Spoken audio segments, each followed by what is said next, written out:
Mark. Ladies and gentlemen and subspecies, my name is LordMMO, and this is the wonderful world of Wakfu.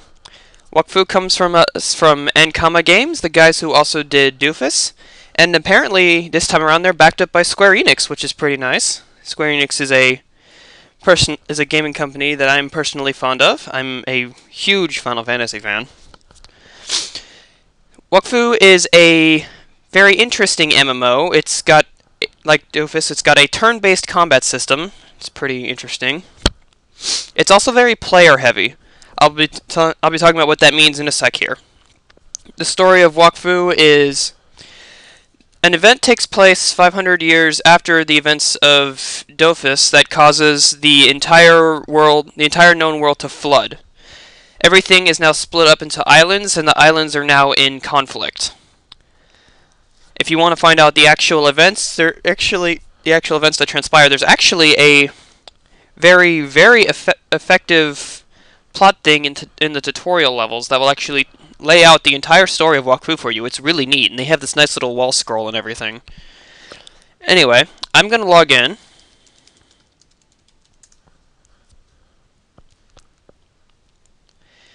Right now, there's only one server. This game is currently in open beta, so you can actually get on. You can get on now, download it for free, but it's in open beta, so not a lot's going on. Still a fun little time killer. You can have up to 5 characters, which is pretty nice. This is my character, Dalvite. I'm going to be, of course, showing you character creation real quick.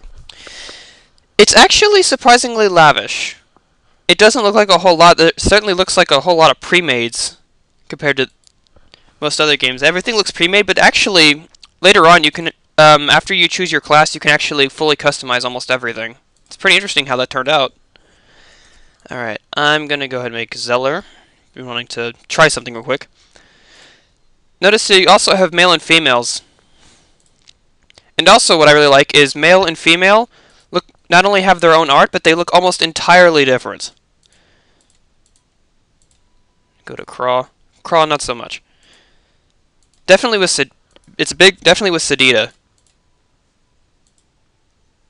There's actually almost completely different outfits for the two. They don't look similar in, well, I guess they do look similar. They have a theme, but still, it's pretty nice differences.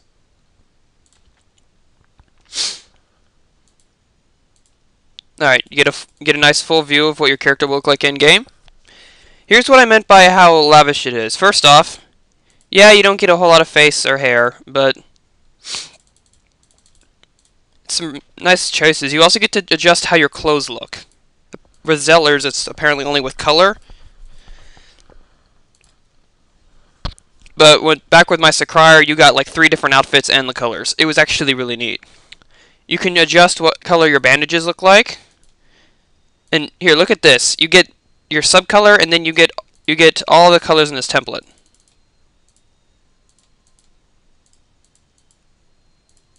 Personally, I think that's pretty neat. For a very simplistic style of character creation, it's actually quite lavish. You don't get to adjust with with Zeller specifically. You don't get to adjust your hair eyes because you know what, your character's just covered in bandages. There's nothing to adjust. You can also make a last-minute choice to swap to female, which is pretty cool. Let's see if I remember how this guy looked. Clothes. I think that was it.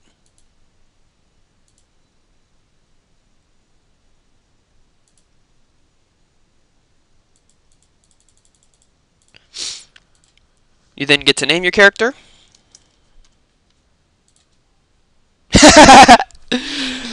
I'm sorry. I had a feeling that wasn't going to work. Nox is actually the main villain off the Wakfu anime. There is an anime based off of this MMO. It's a French anime.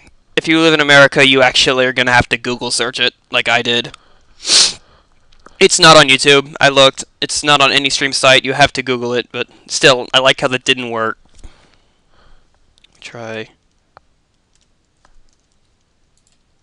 Yeah, they're not going to allow you...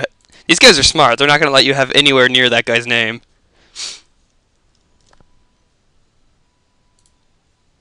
Jeez. So apparently if it just has NOX... Name's already taken. Apparently if it just has NOX, it's no good. There you go. No X. Alright. I'm gonna head into my main to show you this game. I typically wait till I'm about level 20 to show off a game, but I had to make an exception for this game because it was taking just a bit too long. And I'll explain that real quick. Okay, so this is the wonderful world of Wakfu. Nice, pretty beautiful. It's pretty simplistic, but it's good for what it's trying to do. It's a nice little sit-down turn-based game. Alright. As I mentioned before, this MMO is completely player-based. There are very, very few NPCs. The only NPCs are the clan members, which their purpose is to show you stuff like weather and offer you bonuses in certain areas, and there's guards. And that's it. Well, of course, there's NPCs you fight. But besides the things you fight, the clan members, and the actual guards of the nation, there are no NPCs. There are no merchant NPCs, there are no quest NPCs. Everything is done by players. It's a very roleplay heavy game. That'll appeal to some people, it'll be a turn off for other people. It certainly means that combat is your main source of XP, and that turns into grinds. If you're playing... The biggest solution to that is to make a bunch of friends and join a guild, and actually... If you're playing with your guildmates, or if you're playing with friends, you'll actually level faster, you'll get the shared XP and everything, but... By yourself, this game can become... I found this out myself, actually. This game is a major drag if you're by yourself. I actually went and made some friends, got in a guild, and it's actually gotten much better. Alright, let's see. See if I can find a group I can actually fight by myself. What's this? Almost all the monsters are fighting in groups, which further encourages you fighting in groups. It's funny. If you highlight them with your mouse, you'll see who's in the group.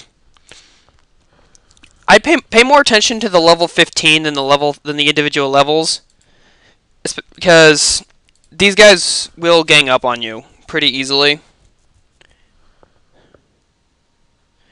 Like, you're probably thinking, oh, well, I'm level 10 and all these guys are level 3, it'll be easy. No, no, no, no, no. That is very bad. That is very bad to think. You want to pay attention to the overall group level when you're choosing your engagements. Let's see, what am I looking at here? That's 20. I definitely don't want to do that. Don't worry, folks. I will find glorious combat at some point. There we go, level 12. I can do that. Let us engage in the glorious combat with kittens. Oh wow, they're all going before me. Alright. This is your placement phase where you decide everything and you get to look everything over. It's on a time limit, but, you know, plenty of time there. Alright, I guess I'm ready. These cats apparently have better initiative than I do, so they're going first. Initiative determines the turn order and everything. Alright, let me show off one of my skills. This is one of my personal favorites. It's called Light Speed.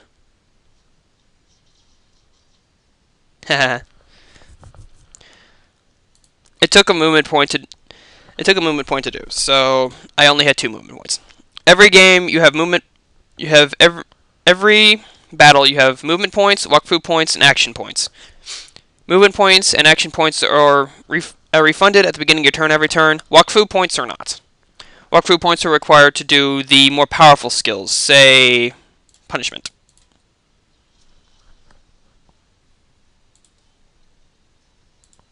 Whoops. You have the Wakfu points will be refunded at the end of the battle, but not during the match, so needless to say, use them sparingly. Light speed. Basically, don't do what I'm doing. I'm just blowing straight through my Wakfu points.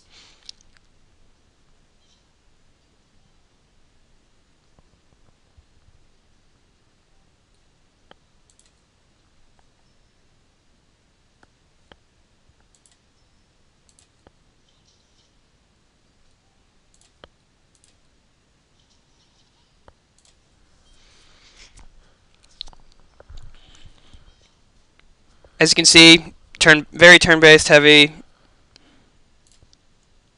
Definitely more fun when you're in a group. Can I use punishment? Yes, I can. Die. Ba-bam.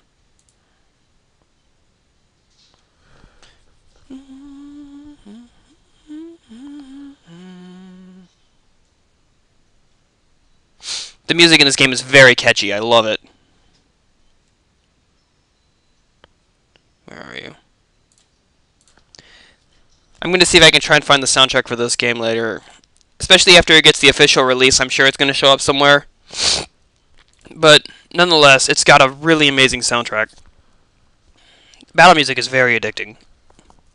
Not really the glorious battle music, but that's probably because I'm fighting cats. Somewhere in the world, a cat lady is crying. Lol. How are you not dead? Oh, real. That was a critical hit. Doesn't do much against me, though. Okay, those little motions they're making, that's called failing a dodge roll. In this game, dodging means moving outside of the melee range of a character. Character or enemy. If you walk up to melee range like this, if you walk up to melee range like that, you have a chance to... Well, for me, it's 95% chance to actually do it, 5% chance to fail. But if you fail, your turn ends right there. So typically you want to move before you actually do actions. The thing is, when you're fighting, you got to choose between doing moves or doing actions. If your dodge roll fails, your turn's over right there, and you didn't get to do anything. Get over here.